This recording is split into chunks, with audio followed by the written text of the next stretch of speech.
Yeah. So who remembers something from our yesterday's class on Baji Prabhu?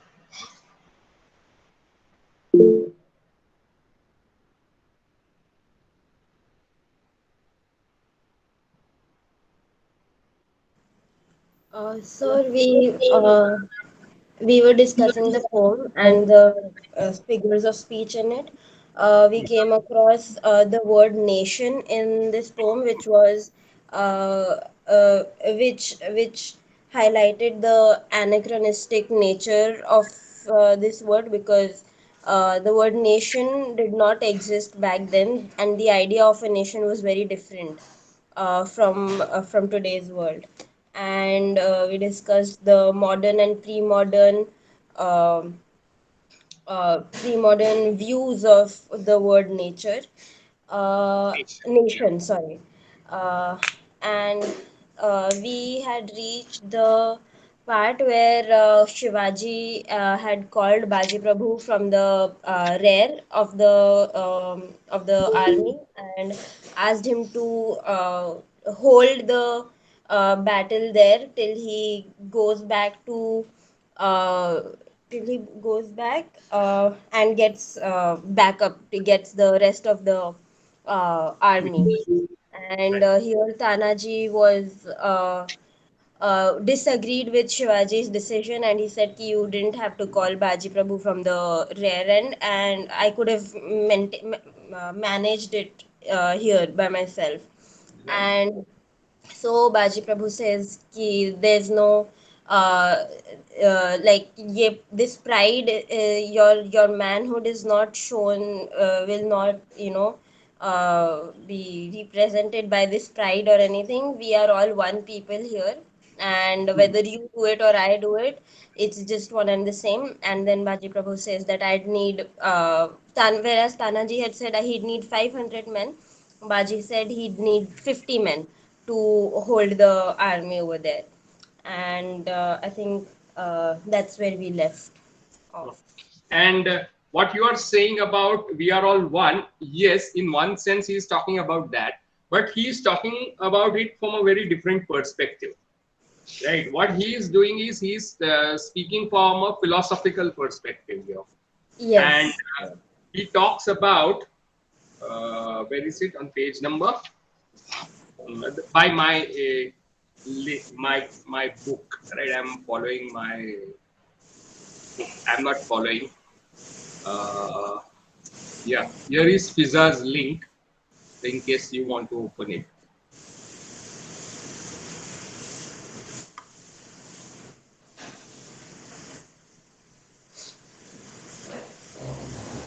How do I share screen for here from here? Maybe here.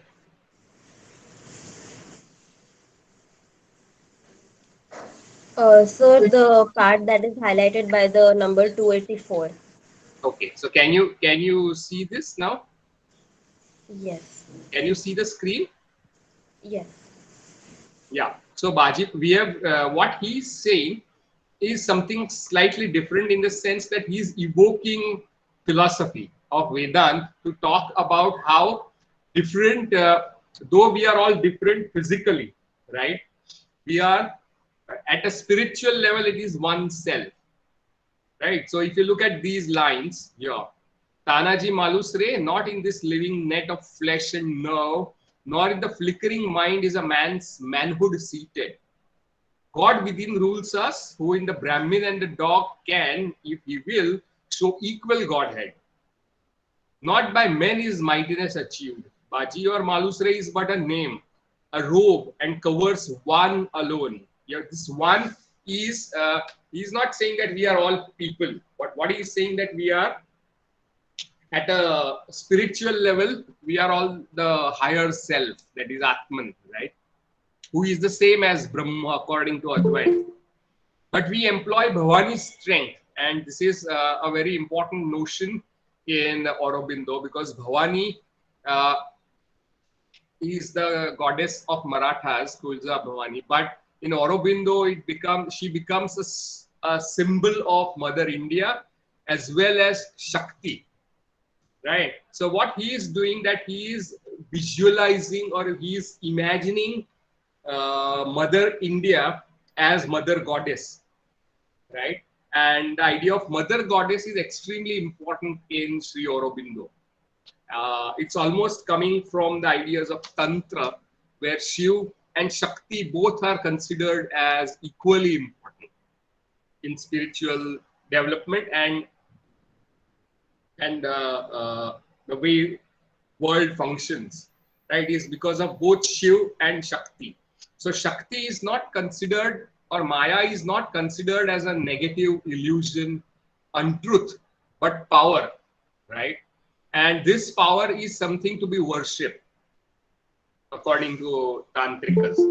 And so, in Aurobindo's nationalism, service to mother land is equal to service or devotion to mother goddess, right? Bharat Mata is not just your mother but also mother goddess. So this is where he evokes the idea of Bhavani's strength. Interestingly, Aurobindo founded a secret organization that did not run long. It was called Bhavani Mandir, right? Uh, uh, and he was in touch with revolutionaries from Bengal, including people like Sister Nivedita. You heard of Sister Nivedita, anyone? No, sir. Okay, Sister Nivedita was one of the close devotees, disciples of Swami Vivekananda, right? And she was not an Indian by birth, an American, but she was an important spiritual leader who looked after Ramakrishna mission after Swami Vivekananda. So these people were connected, and they planned a kind of armed revolution, and the symbol that they are using is goddess Bhavani, right? So okay, so we but employs Bhavani's strength, who in an arm of flesh is mighty as in the thunder and the storm. I ask for 50 swords, and Malusre says, well, I will build thee such a fire as a man had never yet. When we return, for all the Deccan brightening shall cry out, Baji the Prabhu burns. And with smile the Prabhu answered, me thou shalt not burn. For this 5 feet or more of bone and flesh, whether pure flame or jackals of the hills be fattened with its rags, may well concern others, but not Baji Prabhu.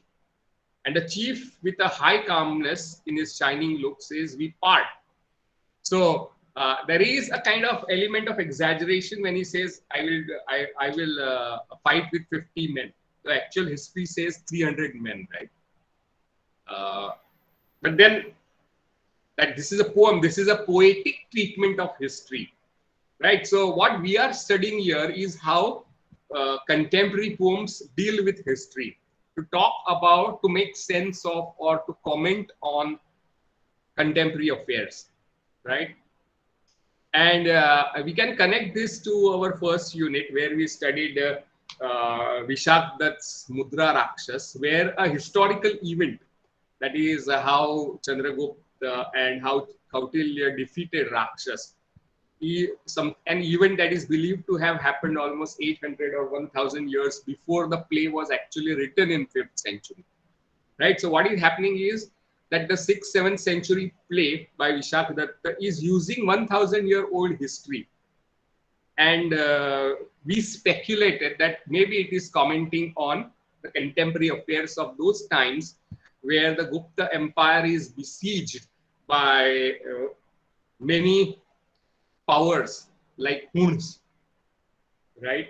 And Hun king called Torman defeated probably the Gupta dynasty. So it was an empire which was being threatened by an outside force. And it is in this context that Vishakdatta is evoking history. So you can see how in Indian literature, history and myth have often been, and legends have often been used to talk about contemporary affairs. Does that make any sense, what I said just now?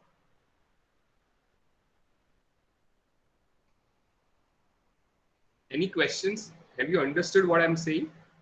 If it's not clear, then ask me. Okay. What about others?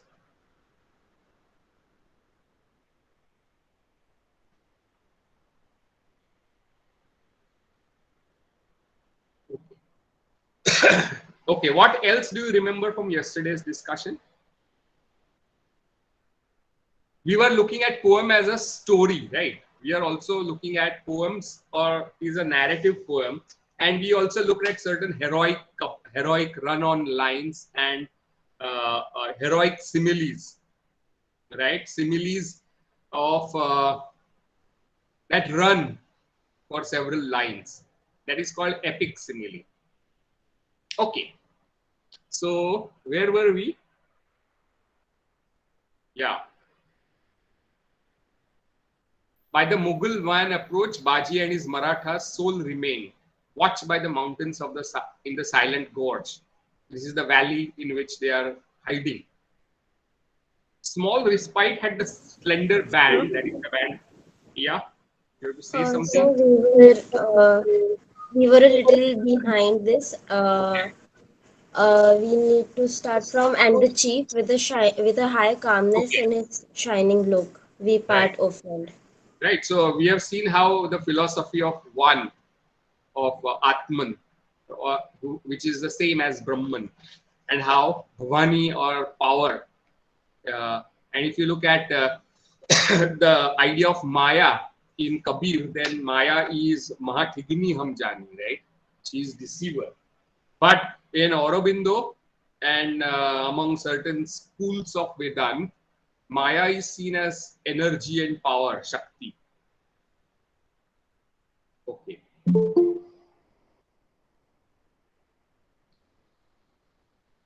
And a chief with a high calmness in his shining look.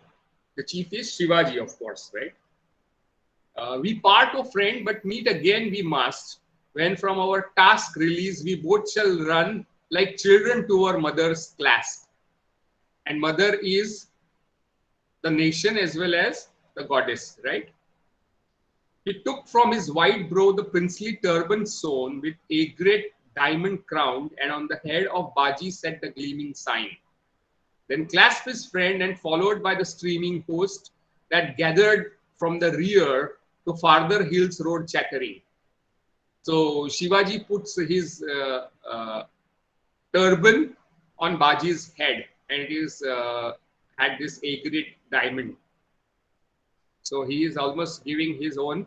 Uh, it's a kind of his blessings as well as giving some sort of uh, sanctity and greatness on Baji right away. And he went away. So you can see they rode chattering. He rode towards Vishalgarh, according to the poem Raigad. By the Mughal van approached, Baji and his Marathas sole remained, watched by the mountains in the silent gorge. So Mughal van appears, right? So a small respite had the slender band who held fate constant with that brittle hoop of steel, for like the crest of an arriving wave, the Muslim van appeared. Now, this is a problem, as I have been saying, right? The Muslim van, but it has both Pathans as well as people from Agra, soldiers from Agra, soldiers from Bijapur, as well as Rajputs. Though slow and tired, yet resolute to break such a barrier faint, and forced themselves to run, nor long availed, for with a single cry the musket spoke. Once and again and always, as they neared, like a wave arrested for a while, the assailants paused, and like a wave collapsed, spent backwards in a cloud of broken spray, retreating. So, this van of Mughals moves forward towards the gorge, but then it expects a kind of attack and assault, but then that assault never happens. So, in a kind of doubt, they also stop there. And there is always this comparison of these opponents with the wave, right, throughout the poem.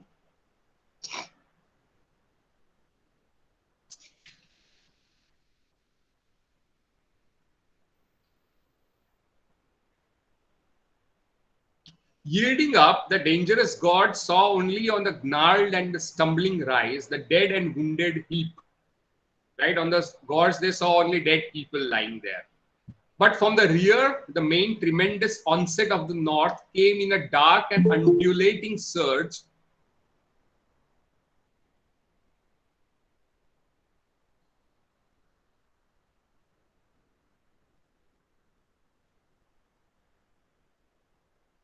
Where is it?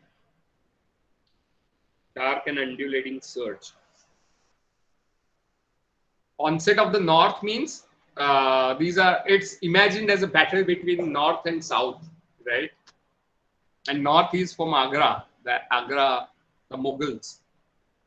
But that is not accurate historically because these are the Bijapuri armies.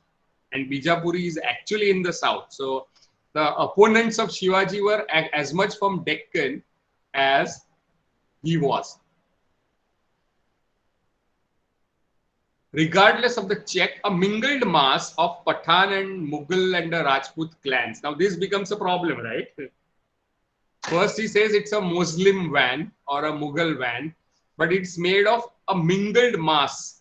Pathan and Mughal and Rajput clans, all clamorous with the brazen throats of war and spitting smoke and fire. The bullet rang upon the rocks, but in their place unheard, sheltered by tree and rock, the silent, grim defenders waited till on root and stone, the confident, high-voiced, triumphant surge began to break, to stumble, and then to pause. So you can see here that this mingled mass which came from the back, right, is made up of Pathan, Mughals, and Rajputs. Now the problem is that you cannot look at medieval politics and war from Hindu-Muslim angle. Because Shivaji's one of the biggest battle that he fought was against Aurangzeb, but Aurangzeb had sent a Rajput king, Jai Singh, to fight him with a huge army and defeated Shivaji and took away many forts. And Shivaji wrote to him saying that both of us are Hindus and let's not fight. But they had it came of no avail, right? So politics of medieval India were hardly Hindu versus Muslim kind. Because here you have opponents who are Pathans, Mughals, Bijapuris, and Rajputs as well, right? Now, if you want to recast this historical battle in a nationalist terms, you cannot use a kind of Hindu nationalism here. Because Shivaji is fighting Rajputs as well, and that is described at length.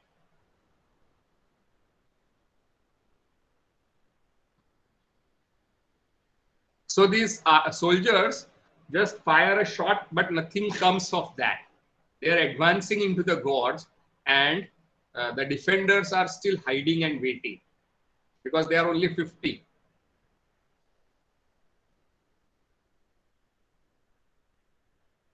Confusion in its narrowed front at once, the muskets clamoured out. The bullets sped, deadly though few, again and yet again, and some of the impetuous faltered back.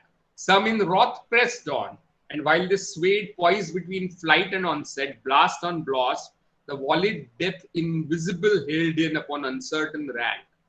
The leaders fell the forward by the bullets chosen out, prone or supine or leaning like sick men over trees and rock. Distressed the whole advance with prohibition by the silent slain. So as the onset moved, the whole Bijapuri army advanced, there is a firing which killed the front line of the soldiers, right? So they can see these people dying, and it is a gorge, right? So they can't see where the firing is coming from where these people are shooting. They can't see that. So it's a kind of guerrilla warfare that is happening, that you have entire Bijapuri army, but the opponents are hidden behind the rocks of the gorge. So the first, the leaders, they fell, right? The first kind of thing. And now they withdrawn, right? The generals consulted, they stepped back, the Bijapuri army, the Mughal army. And at last, in slow and ordered ranks, the foot came on. an iron resolution in their tread, hushed and deliberate. Far in the van, tall and large limbed, a formidable array, the Pathan infantry, a chosen force, lower in crest, strong framed, the Rajputs march. And chivalry of Agra led the rear. Then Baji broke the silence. Right. So they have arranged their army in three layers. The first layer, which is exposed to the Maratha attack, is uh, of Rajputs, right? And they are followed by Pathans, and finally the chivalry of Agra. So it's in three layers that they have arranged themselves. And when they advance, Baji says, lo, the surge that was but a spray of death we first repelled. Chosen of Shivaji, Bhavani's swords, for you the gods prepare. We die indeed, but let us die with high voiced assent of heaven to our country's claim enforced to freedom. Right? So he says now it is just a temporary setback to the Bijapuri army. So let us now prepare for death.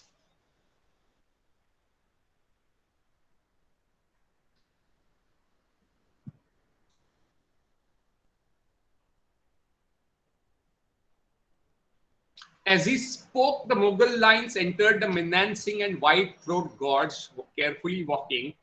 But not long that care endured, for there they entered, there they fell. Others behind in silent stern advance, they came, they died, still on the previous dead, now dead fell thickening. So one layer after another layer is advancing and it's getting shot down by Marathas. Yet by paces slow the lines advance with labor infinite and merciless expense of valiant men. For even as the slopes were filled and held, still the velocity and lethal range increased of Maratha bullets. Dead rather than living held the conquered slope. The slope that seemed to be conquered was full of dead people. Right? The living who half broken pause, abridged, yet wide the interval opposed advance, daunting those resolute natures, eyes once bold with gloomy hesitation, reckoned up the dread equivalent in human eyes of cubits and yards, and hardly hoped one could survive the endless acquired country between. But from the southern wall, here southern is southern, Dakshin, and it is for the soldiers of the south, that is the Shivaji's army, Maratha army. The musket did not hesitate, but urged refusal stern. The bullets did not pause, nor calculate expense. Active they thronged, humming like bees and stung strong lives to death, making a holiday of carnage. What do you think of this figure of speech for the bullets? Active they thronged, humming like bees and strung strong lives to death, making a holiday of carnage. What's your, which figure of speech is this?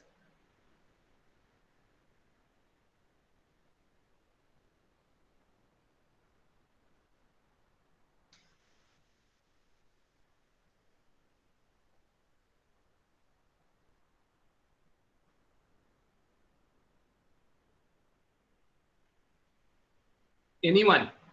Active they thronged, humming like bees and stung strong lives to death, making a holiday of carnage. What do you make of this description? Sir, extended metaphor. Extended metaphor, the epic metaphors, right? And what is compared with what?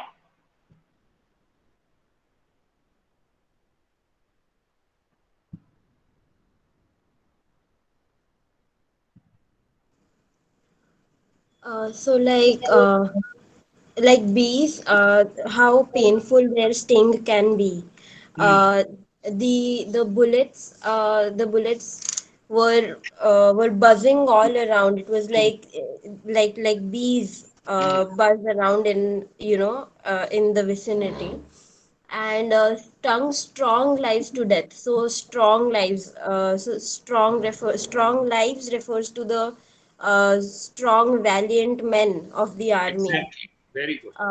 Strong lives to death. So these bullets managed to kill even even such strong and brave hearts, and making a holiday of carnage. And there was so much killing that it seemed almost as if it was a holiday, a time of holidays usually referred to as a time of enjoyment, and this was happening so speedily and in such great to such a great extent that it felt like the bullets were enjoying this, Mm. and they were making a holiday of the carnage, of the killing that was happening all around Mm. them.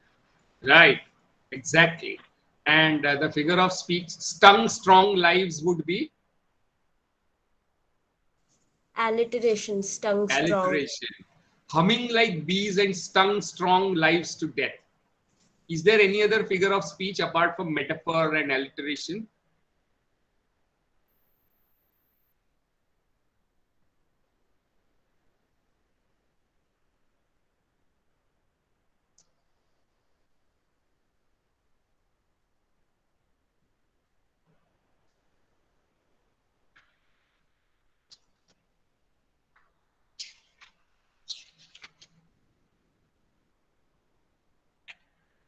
Have you heard of a figure of speech called onomatopoeia? How many of you have heard of this figure of speech?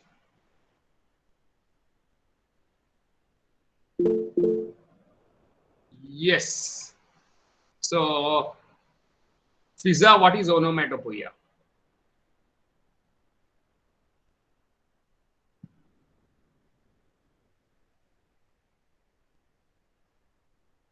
So it's like a figure of speech that is related to sound. Pardon? A figure of speech that is related to sound. Sound, but what kind of figure of speech is that?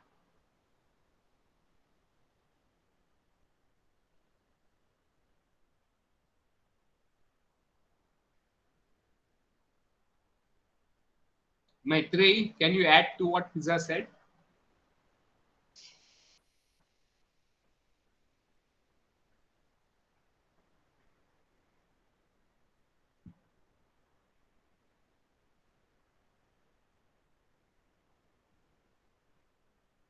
Stuti,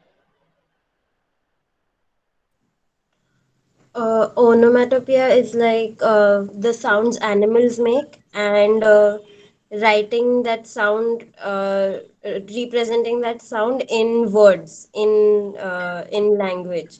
So when we say a horse neighs, so that's an onomatopoeia, and here humming would be this figure of means you speech. hear the Humming like, sound, so the phonetics of the line yes, in the some phonetic. way mimic, right, the sounds of bullet shooting past you, right? Yes. So that is what is figure, that is onomatopoeia. It's not necessarily that of animals, right? But Okay. any phonetic uh, or acoustic part of poem which imitates something else, right? So that you can experience that sound in the lines itself. Okay. So humming would be the onomatopoeia figure of Yeah, speech you active, said. they thronged, humming like bees, stung strong lives to death, making a holiday of carnage. The entire line is it evokes the sounds of bullets flying around you, swing, swing, right? And sir, this all these three lines together would be an extended metaphor, and the humming like bees part would refer to an epic simile, because the word like is being used, and this is extending to the next line as well.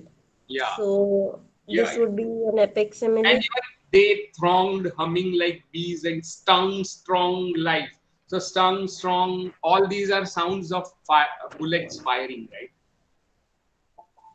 So the entire three lines you can say is a example of onomatopoeia.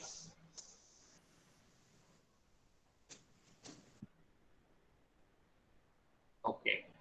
And sir, epic and heroic simile mean the same thing? Yeah, the extended simile, usually used in epic poetry. If you Okay, so use it in they, a love lyric, then it doesn't become an epic simile. I hope you get it. It has to be in the context of heroic poetry. And can you call okay. this heroic poetry? Heroic narrative poem कह सकते हो? Yes. Right. Then the heads that planned pushed swiftly to the front, the center yet unheard, where Rajasthan, playmate of death, had sent her hero sons. They, with a rapid, royal, reckless pace, came striding over the perilous, fire-swept ground, nor answered uselessly the bullets thick, nor paused to judge, but over the increasing dead, leaping and striding, shouting, sword in hand, rushed onwards with immortal courage, high in mortal forms, and held the lower slope. But now the higher incline, short but steep, baffled their speed, and they clambered up, compact and fiery like rapid breath, of Agra's hot simoon. I'm not very sure what simoon is here. I will have to look up somewhere.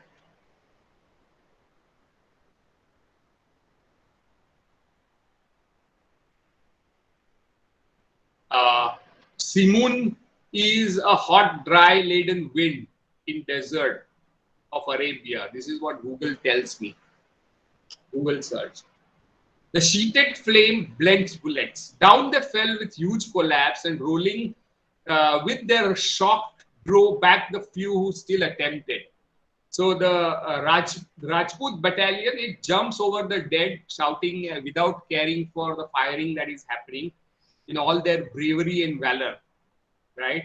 And they once they reach the incline, they are surprised to find that there is an higher incline, greater steep, and that cuts down their speed. And as they clamber up, they find that, like the rapid breath of Agra's hot simoon, the sheeted flame blends bullets. That's what they find. And down they fell with a huge collapse. With a huge collapse. And rolling with the shock drove back the few who still attempted. Band advance, retreat, threatening disgrace and slaughter for a while, like a bound sacrifice, the Rajputs stood, diminishing each moment. So every moment that they surge and jump into the ravine, into the gorge, Marathas are firing from behind the rocks, and that is killing them. And they are also unfamiliar with the territory, because Rajput style of fighting was direct head on. They would never hide and fight, right? So this kind of guerrilla tactics is typical of the fighters of Deccan like Shivaji and Baji Prabhu. While the warriors of the north who fight in the plains, they fight head to head, right? So you find two armies clashing head on. And that is what actually made Deccan very difficult to conquer, because it's a mountainous plateau region, right? And it's so mountainous that even if you bring 10,000 people, it's very difficult to fight if you don't know the geography of it. And that's what does Rajput soldiers in. Now the problem is that if you are saying Shivaji is a destiny of nation, what about Rajputs then, who are fighting for the Mughals? What can you say about that? Right? So nationalist imagination has to go beyond this whole Hindu-Muslim binary. So their battalion diminishes each moment. Then a lord high-crested of the Rathod clan stood out from the perplexed assailants. with his sword beckoning the thousands on against the few. And him the bullets could not touch. He stood defended for a moment by his lees, not yet exhausted, and a mighty shout rose from behind, and in violent flood, Rajput flung themselves on the incline like clambering lions. Right. So their leader of Rathore clan stood up with and he perplexed assailants. The people who are fighting against him, the Marathas, are perplexed because he doesn't seem to care about his life at all. He just pulls out his sword and jumps, and behind him there is the whole battalion, violent flood of the Rajputs.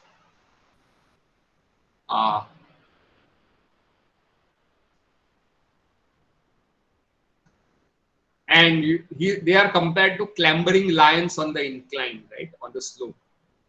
You can see very interesting metaphors, right, and similes, metaphors.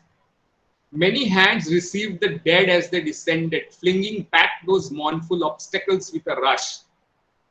The lead surmounted and on the level ground stood sword in hand.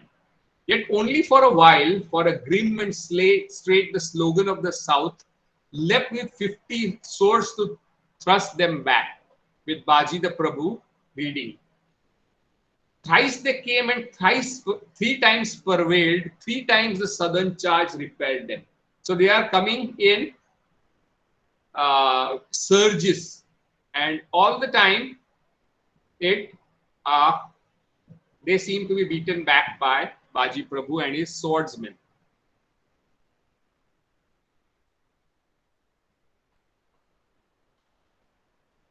Till at last the Rathod Lord, as one appointed, led the advancing death, nor waited to assure his desperate hold, but hurled himself on Baji. Those behind bore forward those in front. From right and left, Maratha musket rang their music out and withered the attack that, still dissolved, still formed again from insister rear and would not end. So the battalion doesn't seem to get over, right, in spite of incessant firing from Marathas and direct sword attack by them.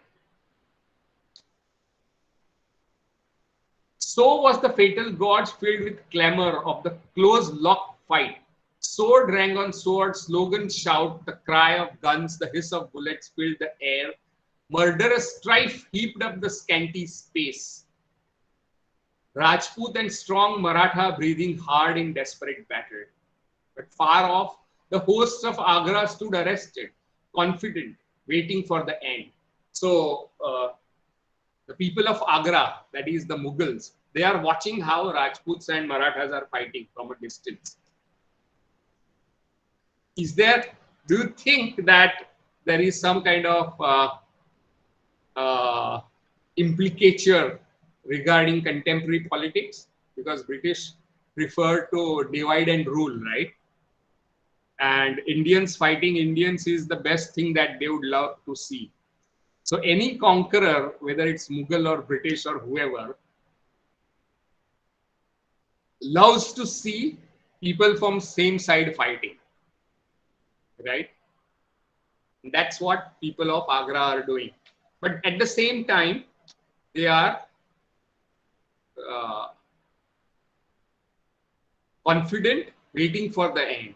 Far otherwise it came than they expected. For as in the front the Rathod stood up on the disputed words and ever threw fresh strength into the scale, with that inspiring gesture, Baji came towards him, singling out the lofty crest, the princely form. And as the waves divide before a driving keel, the battle so before him parted till he neared, he slew.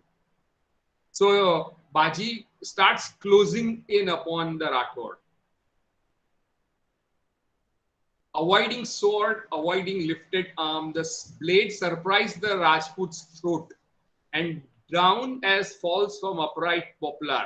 Poplar is a tree, right? So the blade, that is the sword blade of Baji, cuts the Rathod leader's throat, and he falls like an upright poplar.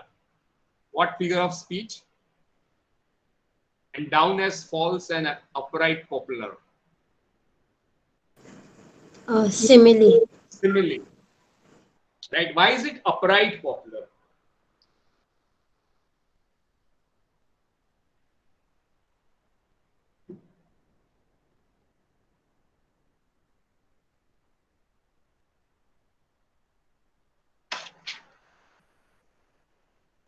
So upright as in standing strong, Standing and straight. yeah. And upright also has another meaning, that one who is morally upright in his life. Right? So the Rathore leader was upright in his life. So it's also called transferred epithet. Have you heard of this figure of speech called transferred epithet? Upright is who? Upright is Rathore leader, but it is transferred to popular, right? With the simile. Have you heard of this figure of speech? Transferred epithet? Yes, sir. Epithet is Also, adjective. Yeah. also, sir, I just searched a little bit and found out that poplar is a tree that grows in the north. Hmm. So that is also of significance Right. because Very they're true. referring to a northern tree. Very true. To the northern Rajputs, right? With his hands outspread, dying, he clutched the Maratha ground. Loud rose the slogan as he fell. Amazed, the eager host of Agra saw reel back. The Rajput battle, the desperate victories turned suddenly into entire defeat, but not headlong, but with strong discouragement, sullen, convinced, rejecting the emprise. Now, what happens in these old battles, usually in case of India, that when a general dies, all the soldiers who are following the general, they start running helter and skelter. Now, this is one of the problem of Indian fighting styles, right? And once this great Rathore leader fell, there is a shock, and everybody in Rajput battalion starts running helter and skelter. And that so sudden victory turned into desperate victory, turned suddenly into entire defeat.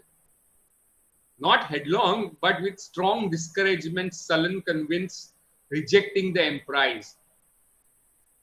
As they retired, the brilliant Pathan van assumed the attempt. Exhaust, the general cried, exhaust the stubborn mountaineers, for now, fatigued with the difficult effort and success, they hardly stand, very unstrung, inert. So, once a Rajput regiment fizzles out, Pathan regiment takes the battalion takes over, and they are now they know what to do because they know that Marathas are exhausted and trained. They can hardly stand.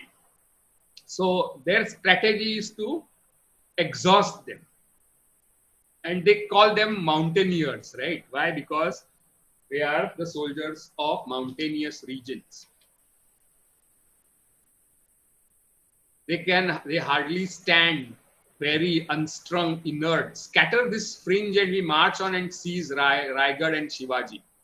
So Pathan says that the moment we defeat this fringe, small battalion of Marathas, we can capture both Raigad as well as Shivaji.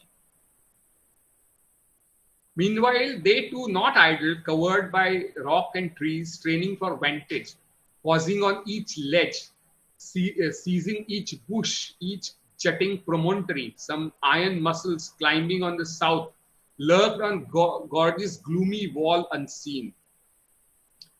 So Marathas, many of them are hiding behind these walls and bush. On came the Pathans running rapidly, and as the nearmost left the rocky curve, there lurked the ambush. Loud from stone and tree, the silence spoke. Sideways in front and behind, death clamored, and tall figures strewn the ground like trees in cyclone. So maybe half of the Marathas are fighting in front of them, but there are half of them hidden behind the rocks and trees and bushes. So as the Pathan battalion advances, they are cut down like trees in cyclone. Appalled, the rest broke this way and broke that. Some cried on, some shouted back, for those who led fell fast. So the advance dissolved, divided, and more in haste towards plains, greeted with death, even when they ran. But others forward, full of panic courage, drove towards the foe they could not reach. So hot a blast and fell, stayed their unsteady valor. Their retreat so swift and obstinate a question galled. Few through the hail survived, the hail of bullets, right? Hailstorm, you know what is hailstorm. So this is the hail of bullets, which some of them survived. With gloom, their chiefs beheld the rout, drawing back their hosts in dubious counsel met, whether to leave that gorge of slaughtered unredeemed or yet demand the price of so immense a loss. So now they are in a quandary, right? Should we go ahead to avenge this huge amount of loss that has been incurred or inflicted upon them, or should they retreat, go back, right? Because the loss is immense, because they have lost both Rajputs as well as the Pathans.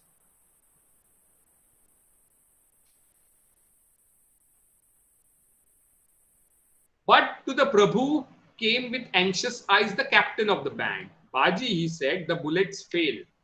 All the great store we had of shot and powder by unsparing use is spent and ended.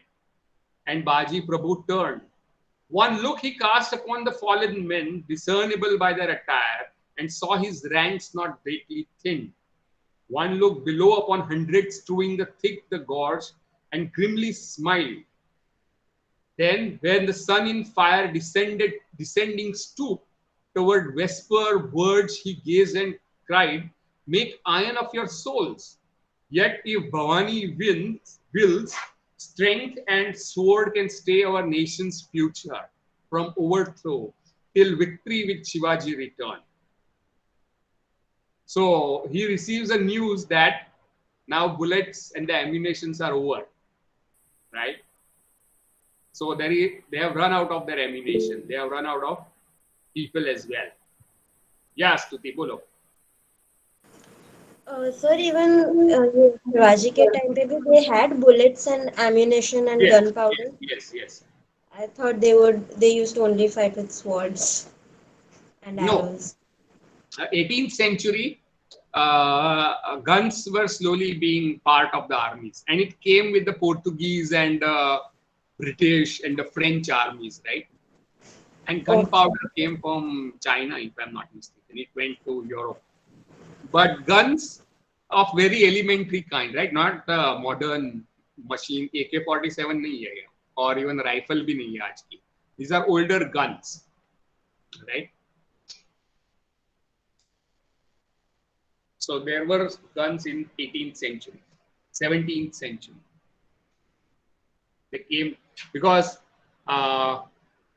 British Army brought guns into India, and even the I think they were brought by the Pathans as well, right, from Afghanistan. So look, we need to look up this history, but they definitely had guns in those times. It is not Ramayana period that we are talking about. It's much more recent than that. So now that their ammunition is over, Baji Prabhu is saying ki just make strength of the sword. So now that that is over, you need to use your swords now. Right, That right, okay. exactly. And iron of your soul. So your souls should be the swords.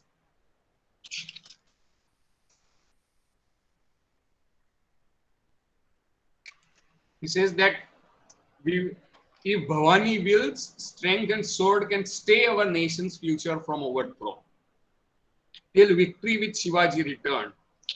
And so they waited without word or sound, and over them the silent afternoon waited.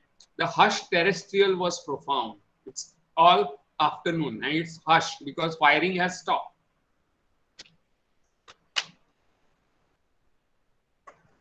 Except the mountains and the fallen men, no sight, no voice, no movement was aboard. Only a few black-winged, slow-circling birds that wandered in the sky. Only the wind that now arose and almost noiselessly questioned the silence of the wooded side. What do you think about all these descriptions that you find of battle? Uh, what's your take on this?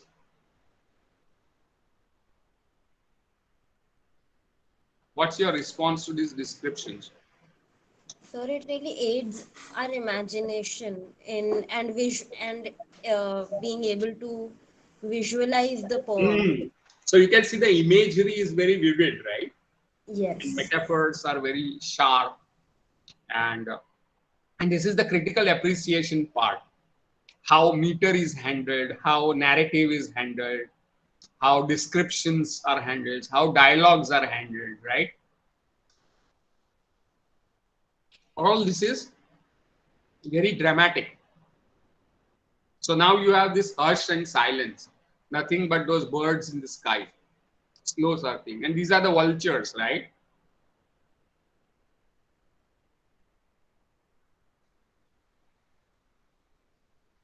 Only the wind that now arose almost noiselessly questioned the silence of the wooded sides. Only the occasional groan that marked the pang of some departed spirit on its frame inflicted. From time to time, the gaze of Baji sought the ever sinking sun.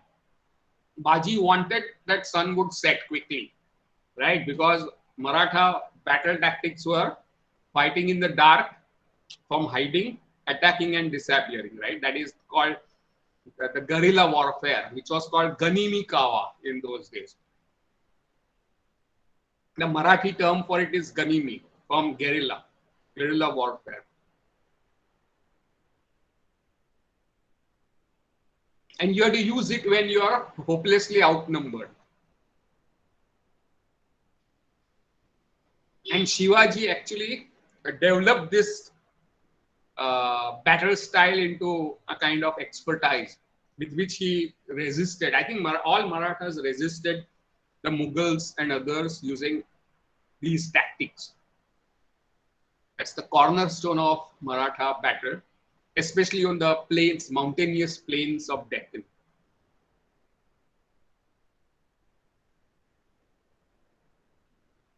Men fixed their eyes on him, and his form and expression lived. So slow minutes passed, but when the sun dipped very low, a stir was felt far off, and all men grasped the hilt of the sword, right? And put the strain upon their heart. Resolved at last, the stream of Mughal war came once more pouring, nor the broken rout of Pathans, nor discouraged Rajput swords, but Agra's chivalry. So the third layer of the army comes, and it is Agra's Mughals, right? And it's chivalry, riding on the horses with guns and spears and swords, lancing with gold and scimitar inlaid and colorful robes. Swiftly they came, expecting the assault. Fire winged of bullets and lethal rain, but silence met them. So when this Agra battalion jumped into the gorge, they expected a wing of bullets and lethal rain of bullets, but nothing happened. Silence met them.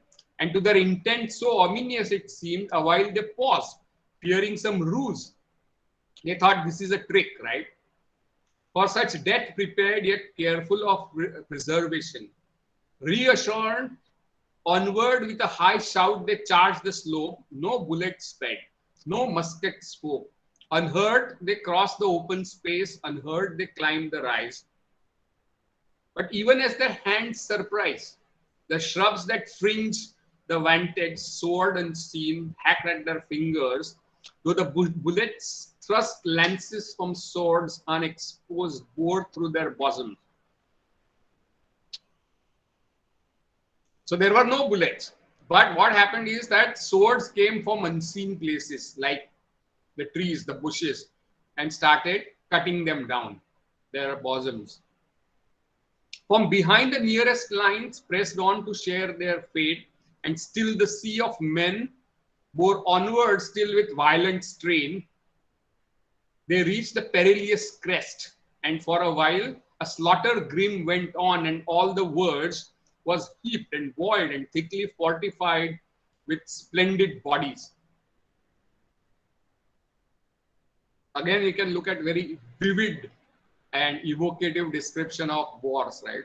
Very dramatic, vivid, evocative description of war. That there is a kind of wall which is thickly fortified with splendid bodies. But as they piled, the raging host behind tore down their dead and mounted, till at last the force prevailed of obstinate numbers upon the crest. Swarming the foemen shouted against desperate odds, the sudden few. So after a while, the Marathas were sheerly outnumbered, right? The obstinate numbers of the Mughal army would tear down the dead bodies in front of them and jump on to the Maratha few, the southern few. Southern for Dakshin, right? Small was the space for fight, and meeting strength with skill and force with soul, the strong, the agile keeper of the hills, that is Marathas, prevailed against the city-dwelling host with covert and swiftly snapping blades, overpowering all the feints of Agra's school. So, Marathas, very few in number, are still using deceit and guerrilla techniques from the hills, while the Agra army is from the city. So fought they for a while, they suddenly upon Prabhu, all the goddess came. So then suddenly in front of Baji Prabhu, the goddess came. Loud like a hungry lion hungry on the hills, he shouted, and his stature seemed to increase, striding upon the foe. Rapid his sword like lightning, playing with the cloud made of white. The crest bore him, and on his either side, the swordsmen of south with swift assault, preventing the reply, till like a bank of some wild river assault collapsed. Over the stumbling edge and down the rise, and once again desperate moment passed. Once again a surge comes of Mughal army, and once again Marathas push it back. The relics of murderous strife remained, corpse and jewelry and broidery and gold, but not for this they would accept defeat. Once more they came and almost held. Then wrath rose in Prabhu. He raised himself in soul to make an end. And even then, a stillness fell upon his mood, and all that godlike impulse faded from his heart. And passing out from him, a mighty form stood visible, titanic, scarlet clad, dark as thunder cloud with streaming hair, obscuring heaven, and in her sovereign grasp the sword, the flower, the boon, the bleeding head, Bhavani. Then she vanished. So once his impulse was about to die, then in front of him he sees this figure of Bhavani in person, right? That's the darshan of Bhavani that he has in front of him.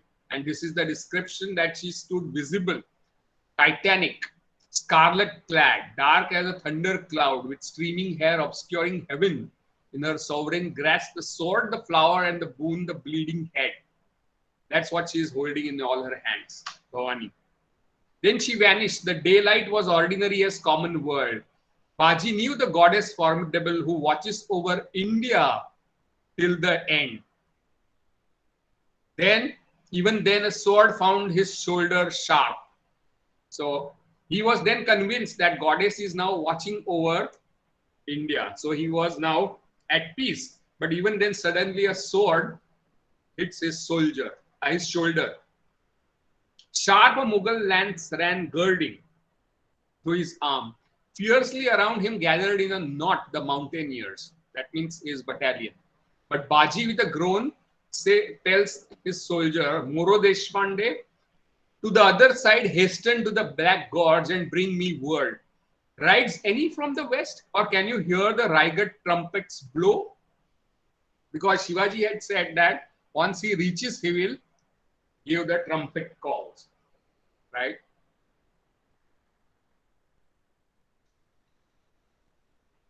So once he loses his one arm because of the Mughal lands, and he wants to find out whether Shivaji has reached Raigad / Vishalgarh. I know my hour is ended. Let me know my work is done. He spoke and shouted high the slogan loud. Desperate, he labored in his human strength to push the Mughal from gorgeous end with slow compulsion. By his side fell fast Maratha and Mughal, and on his limb the sword drank blood. Single redness grew his body, and yet he fought. So he has been hit with Mughal swords, right? And he is turning into one red, kind of red figure. Single redness grew because all swords are hitting him.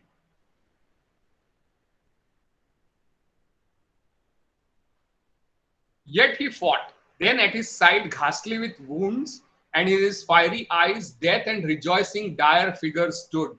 Moro Deshpande. Baji, I have heard the Raigad lances. I have seen the Raigad lances. Baji, I have heard the trumpets. So Moro Deshpande, his soldier, tells him that I can see the lances of Raigad army, that is Shivaji's army, which is heading to the place. And I have also heard the trumpets.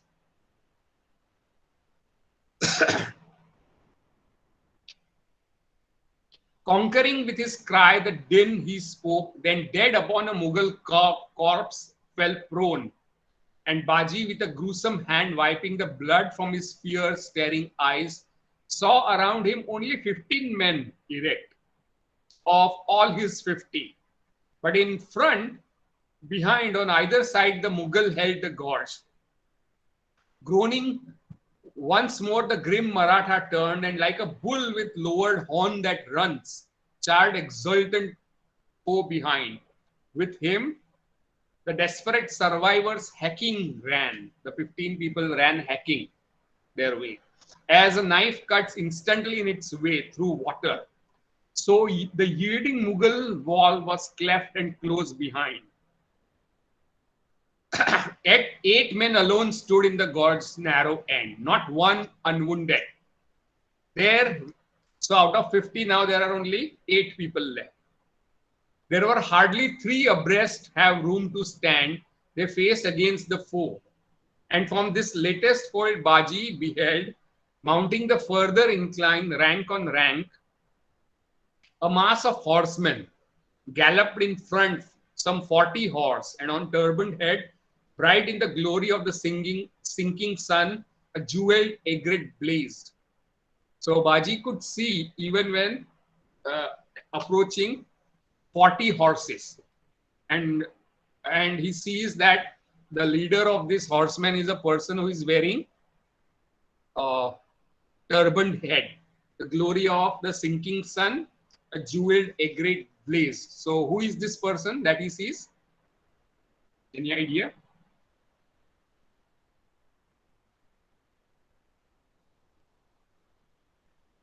Who is this person that he sees?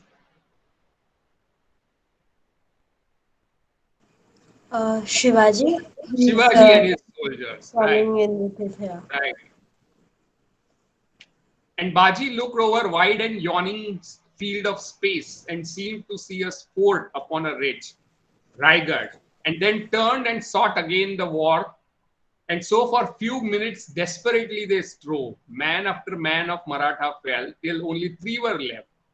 Then suddenly Baji stood still and sank upon the ground. Quenched was his fiery gaze, nerveless the arm. Baji lay dead in the unconquered gorge. But ere he fell, that is before he fell, upon the rocks behind the horse hooves rang, and as the latest left of the 100 died, the bullets thronged through the too narrow mouth and hurled down who entered. Clamorous, exultant blared the southern trumpet. So the last three people, including Baji, fell. They died. But as soon as they died, they could see that there is a whole Maratha battalion that has come, led by Shivaji. Clamorous, exultant blared the southern trumpets. With their stricken hearts, the sword of Agra back recoiled. Fatal their serried, unprotected mass, in 100 from the verge of the bullet's range, and in the quick disorder stream, appalled, the Mughal rout began. Sure-footed, swift, their hostile strength pursued. Suryaji first. So now it's the turn of the Mughal army to flee, right? And now Suryaji is pursuing them. Singing to the hill the song of Ramdas, and Ramdas was one of the famous uh, poets and saints of Maharashtra who inspired nationalism of certain kind in those days. As he smote and slew, but Shivaji by Baji's empty frame stood silent, and his gaze was motionless upon the dead. Tanaji Malusre stood by him and observed the breathless corpse, then slowly said, 30 and 3 the gates by which thou enterest heaven, thou fortunate soul, thou valiant heart, for when my hour arrives, may I too clasp my death, saving the land, or winning some great fortress from my lord. Now, again, this is a kind of premonition, right, in some way, because Tanaji would die fighting for Kondana, as you have seen in the film. But Shivaji, besides the dead, beheld a dim and mighty cloud that held a sword, and in its other hand, where once the head deep depended, bleeding, raised the turban bright from Baji's brows, still glittering with his gems, and placed it on the chiefs. So he takes the turban that was given to Baji and puts it on Tanaji's head. But as it rose, blood-stained with heroic sacrifices, round the aggregate, he saw a golden crown.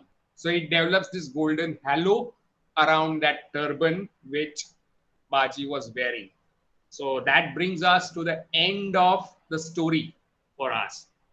Now, what I suggest is, as this is the last class before the Diwali vacation, you can use vacation to read this poem in detail and also read this autobiography Amar Jeevan by Rasasundari Devi. So we will take up discussion on this poem, right? We will look at what kind of questions are possible. And you can also start thinking about what kind of questions can be asked, right, from this poem. Any suggestions? If you were the paper setter, what questions you will ask from this? Figures of speech. Figures of speech, okay.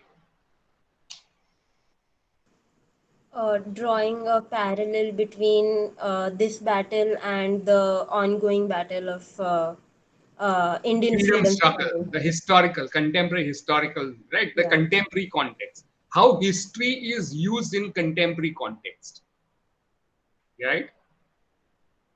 How the historical theme is used. So you can see how history is thematized in this historical poem. And you can, something similar to Vishak Dutt, right? History is thematized here. Okay, what else? So, what does Baji's death signify here in parallel to the Indian freedom struggle? It cannot be one-to-one kind of correspondence, but Okay. but we can say that there is a kind of martyrdom of many people who died fighting the revolutionary battle against the British, right? Who Right. are being celebrated here. And But then to avoid the direct British charges of sedition, he is talking about Baji Prabhu, right? But nation, Okay. nation, nation, nation's destiny, nation's future, death for country, all these kind of themes connect to the contemporary setting. Okay, okay. And sir, I didn't really understand the last five, six lines, like the so Shivaji takes Baji's turban that Shivaji himself had given to Baji Hmm. and places it on Tanaji's head.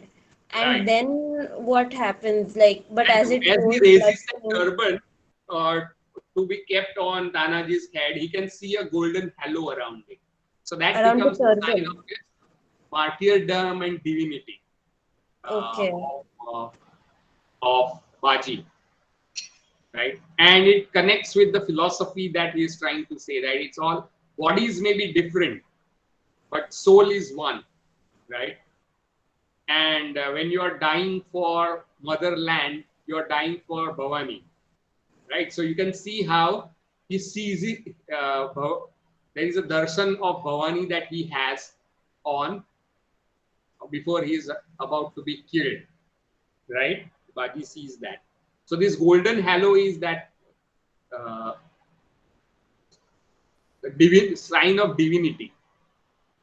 right, right. Okay, okay, sir. Any other question about this poem?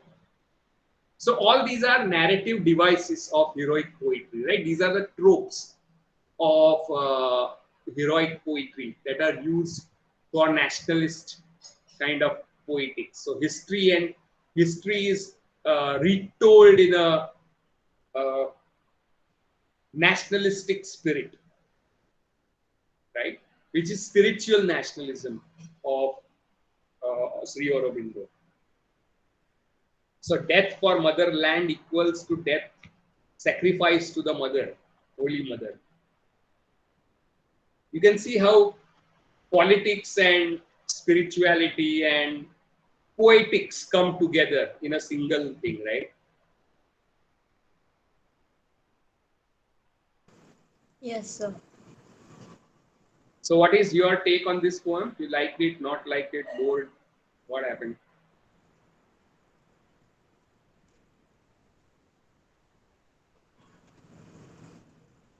So for me personally, the all these violent scenes are a little too graphic, Hmm. and Isn't so that itself a kind of something to be appreciated about the poem? yes, exactly, exactly. That's what I was Graphic, going to say graphic next. and evocative descriptions of battle and warfare and death is very, very Yeah, vivid and dramatic, right? yeah, and like it's I don't like all of this, violence and warfare and everything, but the poem is very, very finely written, Hmm. and the poetic devices are just brilliantly Exactly. used to show what was happening, and also at the same time drawing a parallelism with the contemporary world. So it's quite genius, this It's poem. how history and legend becomes uh, modes of relating to present, right? Talking about the present. So as if Aurobindo is giving his own political project, which is also a spiritual project, right? Through this poem, it becomes a kind of manifesto of his politics and poetics and spirituality as well. Yes. Okay, so I think we stop for today and we meet after the vacations, right? I think vacation is extended. That was in the news, so you will receive a new calendar. But so wishing you a happy Diwali in advance, all of you, and use up this time for studies because you can expect exams anytime around after the vacation. We don't know when, but don't celebrate Diwali as if this is the only Diwali of your life. Right? You can enjoy it, but I know that after Corona, this is the first Diwali that is has some signs of hope. Yes. Okay, so Sir, see you the on vacation is going to be extended from 13th. It's going to be longer. yeah, it's up to 21st. Oh, okay. Okay. You will receive an official communication also. Okay, sir. Okay, so Thank see you, you sir. after the vacations. We Thank you, will sir. finish the last. Demonstrate Thank Thank you, you, sir. sir. well. Yeah, Thank you, sir. yes, welcome.